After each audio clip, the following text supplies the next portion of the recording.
Good morning. This is Derek Dodge with Interstate Roofing, conducting a repair attempt. We are here at the Wade residence, the east slope of the rear facet at 3351 Post Oak Tritt, Marietta, Georgia. It is the 12th of June, 2024.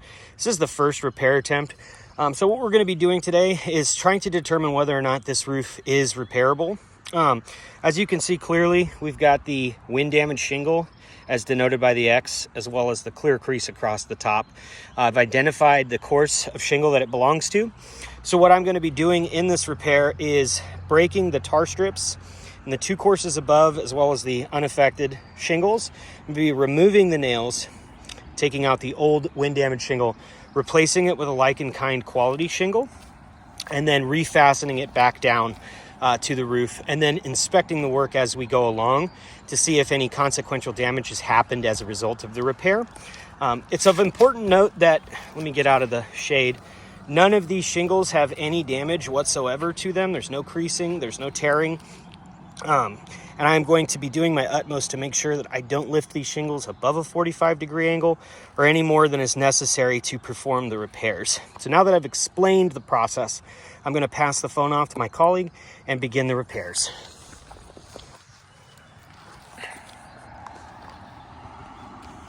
Gloves on.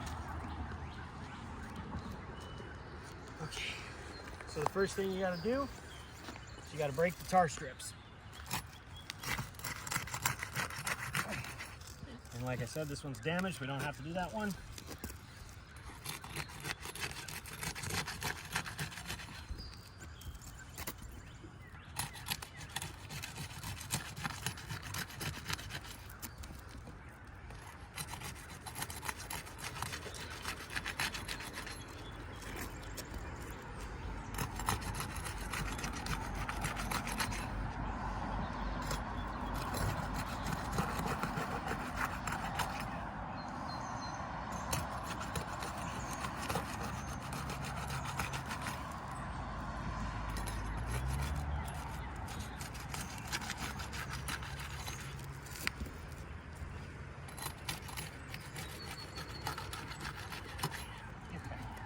Now that the tar strips are broken, we can begin removing the nails.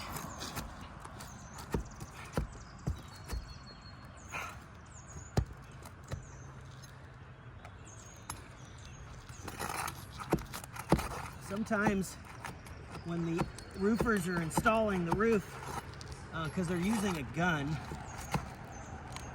sometimes when they shoot it down, they're not level to the pitch, so it can bury the nail. It makes it more difficult to retrieve. I make sure that I'm not lifting the shingles any more than is needed. Yeah,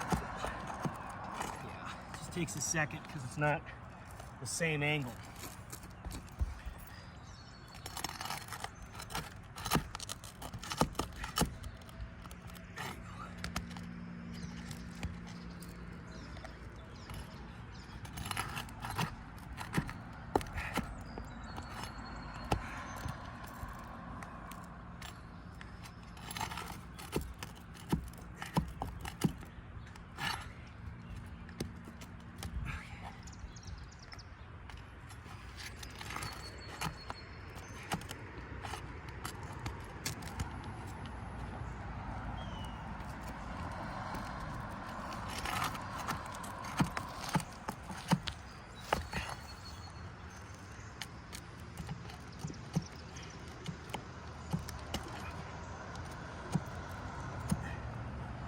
I want to make sure when I'm pulling these that I'm not damaging the nail heads. Makes it harder to refasten.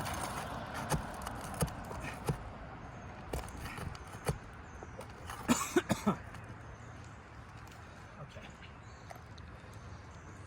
Now that I've got the nails, all of them removed, I should just be able to pull this out. Yep.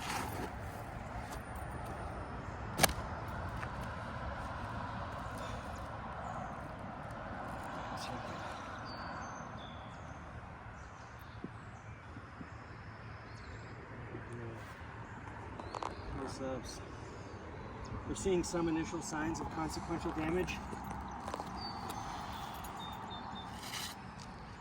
This is a Lichen Kind quality shingle. It's a 25-year 3-tab. Pretty close to matching perfectly with the color. Line the shingle up with the chalk lines so that everything lines up and matches.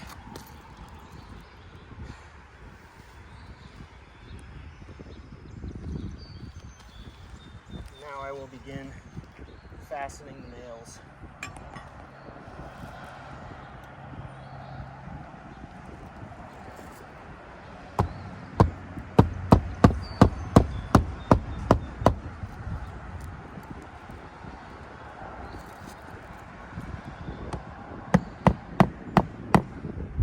Mag hatches are great because the way that you have to set them with your wrist, it always matches the pitch of the roof.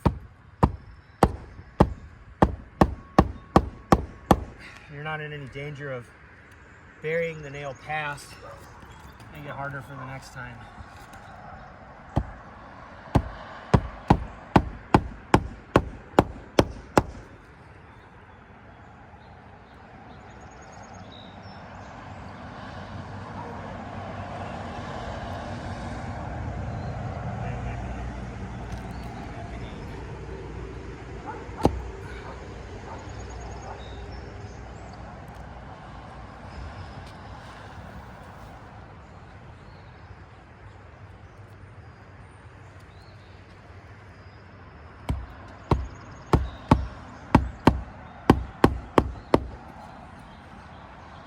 Even with this lifting to make sure that I'm at the right section of the sure strip,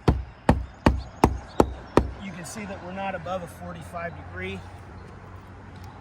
So you are able to nail these down without over manipulation of the shingle.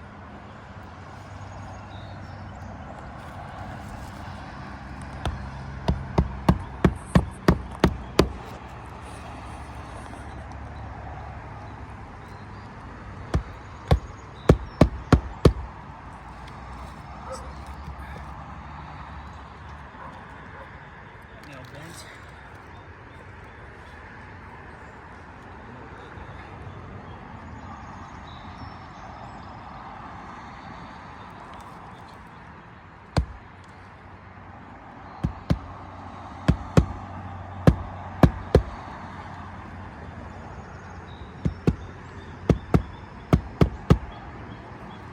It's bent too.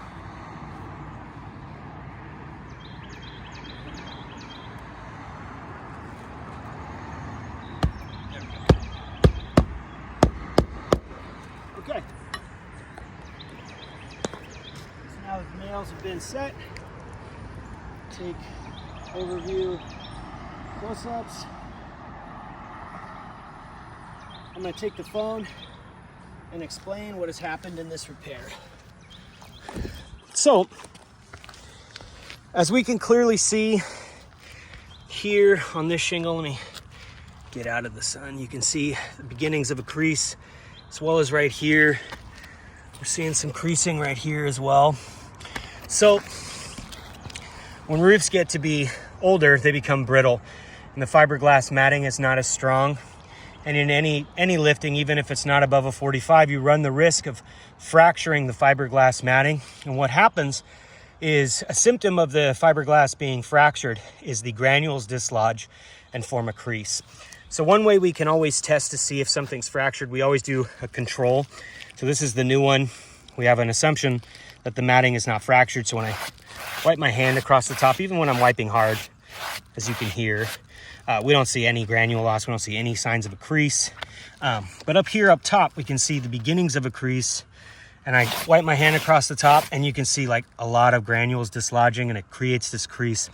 So we can say that this shingle has fractured. In an effort to repair, it has actually damaged this shingle. This shingle looks fine. And actually, it was already starting to seal down, which is great. This shingle as well is fine. We've still got a lot of tension. I don't see any creasing. We wipe our hands across. Over here as well, this looks good. There's no damage. Right here, we don't even have to wipe our hands across the top. We can see clearly the matting is fractured, but I wipe my hands across the top, the crease is even more. And again, right here as well, matting is fractured. It's like a sticky note flapping in the wind. So in an effort to repair this wind damaged shingle, we've created damage to this shingle, this tab, and this one as well. So just based purely off of this, in real time, we see that the repair creased here, as well as creased here. Hold that real quick while we take my photos.